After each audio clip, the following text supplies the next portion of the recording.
you, Nalini. And our last but not least presenter, Dr. Ruth McRoy.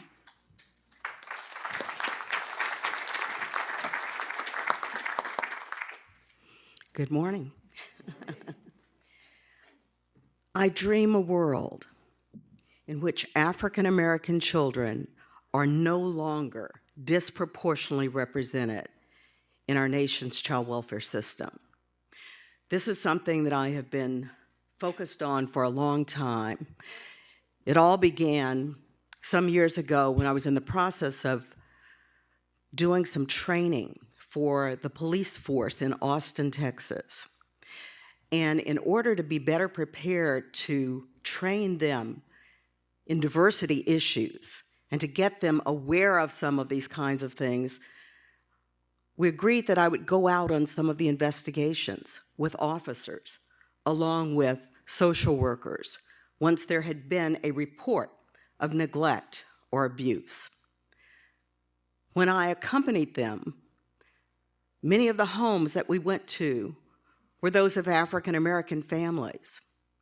When I saw what was being said, what was being asked, the decisions that were being made about removing a child, when I saw children, often sibling groups, that were crying and begging and pleading, "Don't take us away, we're okay." But still the decision was that they would be removed, taken away, and many of these children, when they were being removed, went to different homes. I saw them crying and begging and pleading, "Can't we be together?" But 2 children going over to this home and another 3 going over to another home with another 1, and none of these were close by. And just watching that led me to really want to investigate it further. And in so doing, I learned about a case in the state of Tennessee. It was called the Brian A. case, in which children's rights investigated what was going on in the state of Tennessee, because over half of the children that had been removed from their homes, over half of the children that had been removed as a result of neglect or abuse were African American. And there was a lawsuit against the state to investigate that. I was brought in for the purpose of trying to explore, interviewing families, talking with all of those involved in the process. And more than anything, I really became compassionate about trying to figure out, what can we do to change this? How can we really have a world in which African American children are no longer disproportionately being removed from their families? And the reality is that many of these children are being removed for reasons of poverty. Neglect comes about as a result, often, of poverty. Yes, there are cases in which there is different forms of abuse, but many of these were neglectful situations. What was happening? In looking into it more so, we began to recognize that although African American children represent about 14% of the U.S. child population, they represent about 23% of the 434,000 children in the nation's foster care system, with the latest data in 2016. What does that mean? They also represent about 23% of those that are waiting to be adopted. Again, those children represent 14% of the nation's population of children. White children represent about 51% of children in the U.S. child population, yet 44% of those children that are in foster care and those waiting to be adopted. That would be considered underrepresentation. What can we do to look at this issue? What can we do? What can we do to keep children from having to be removed from their families and placed in care? I dream a world in which they're no longer disproportionately represented in the child welfare system. I dream a world that if they're removed from their families are given some form of support and resources to enable them to be safely returned to their family in a timely way. I dream a world in which children who have been removed don't end up having to be placed multiple times, because with each child placement, they often are going to a different school, to a different neighborhood. Everything is different. I read a case recently in which a child had been moved 22 times. What does that mean when we think about it? What can we do to help children achieve permanency of not being able to be returned to their homes, to be placed in kinship care with relatives, to be placed formally in adoption, but often to be still have, if safe, to have those contacts with their family members? I think about a child and what it's like for that child to know and to be worried and to be thinking about how on earth I'll get back home to my family, not understanding what this removal was all about. What can we do? What are some of the strategies? How can we teach about those strategies? How can we not only teach about them, but implement those strategies to make a difference? What's being done? There are a variety of different projects that have been underway in different communities. Of course, many of you may be familiar with the Family to Family initiative that was initiated by the Annie E. Casey Foundation. Other projects sort of like Point of Engagement down in Southern California, LA County, for the purpose of not only just coming and removing a child, but at the time they're there to pick up the child. It's not just the police, it's not just the worker there, but there are those who can help the family, can partner with the family.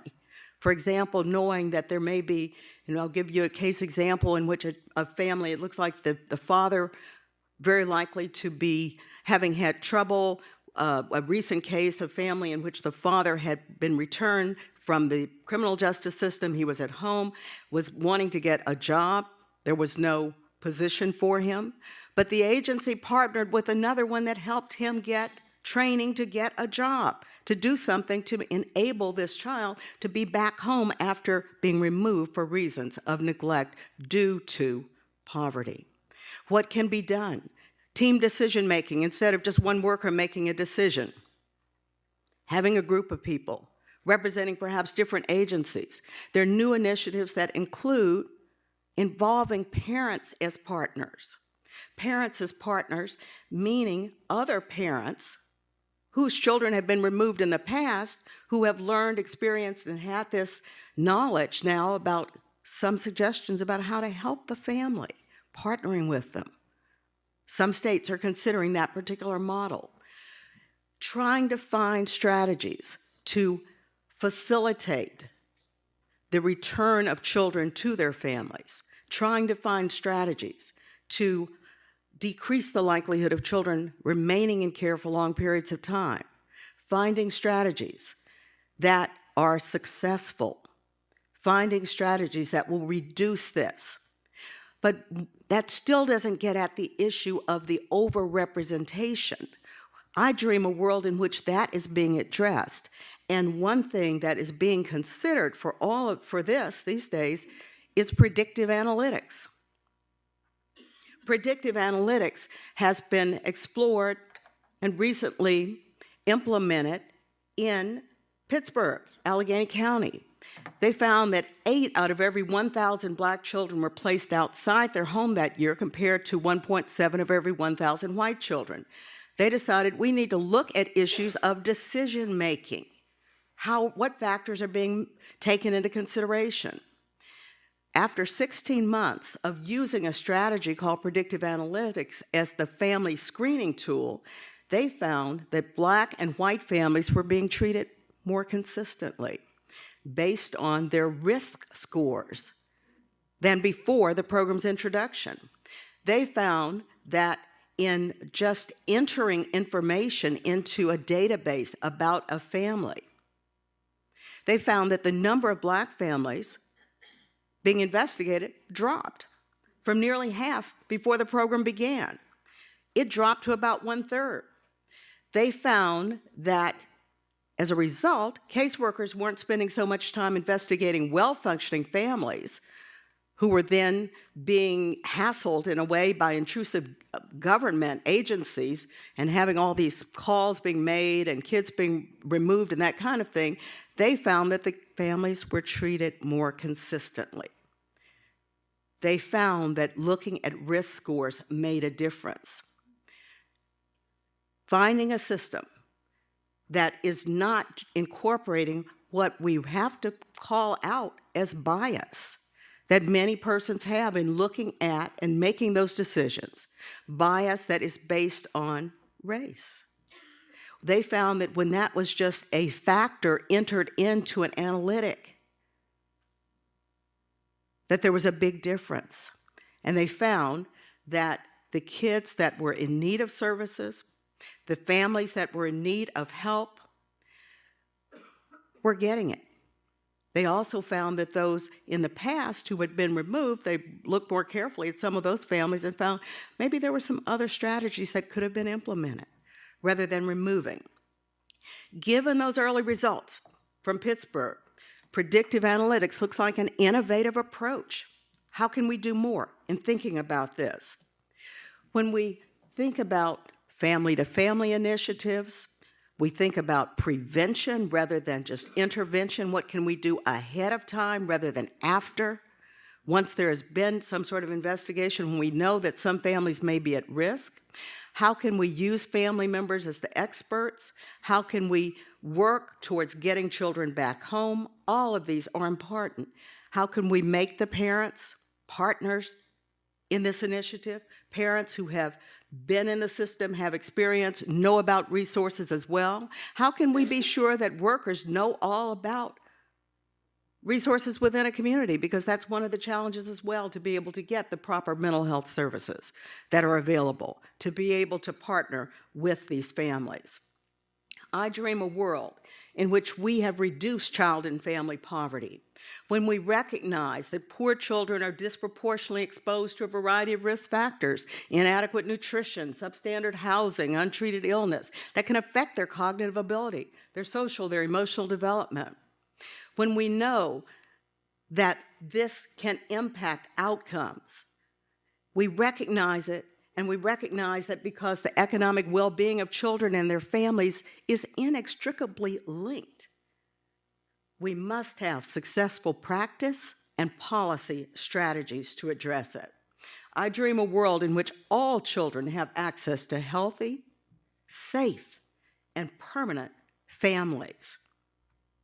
I dream a world in which innovative strategies are being implemented, which address the reasons for the disproportionate representation of African American children in the foster care system. I dream a world in which we are achieving equal opportunity, equity, and justice for all. It's up to all of us. Think about it, because the children are waiting. Thank you.